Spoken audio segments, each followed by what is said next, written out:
Hello guys, কেমন আছেন সবাই? আশা করি সবাই ভালো আছেন। আজকে দেখেন কোথায় চলে আসছি, সেই ভাইরাল জায়গায় চাপড়ি পিঠা খেতে ভর্তা দিয়ে। আর সন্ধ্যাবেলা একটু হাঁটতে বের হয়েছি যে আজকে পিঠা খেতে যাব, এর জন্য চলে আসছে এখানে। আর এখানে এসে দেখি সবার সাথে দেখা হয়ে গেল।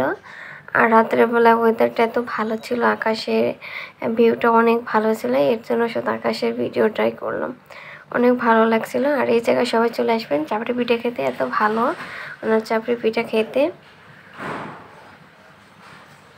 অসাধারণ। অবশ্যই সবাই চলে আসবেন। আর ইদানিং কিন্তু এখানে এসে প্রায় সবাই বিকেলবেলা চাপড়ি পিঠা খেতে আসে। ভর্তা দিয়ে অনেক ধরনের ভর্তা পাওয়া যায়। আর এখানে বসেছিলাম, বসে বসে একটু ভিডিও করতেছিলাম। আর খাওয়া দাওয়ার সময় তো কাউকে পাইনি ভিডিও করার জন্য, এর জন্য আর বেশি ব্লগ করতেই পারিনি। সবাই ভালো থাকেন, আল্লাহ হাফেজ।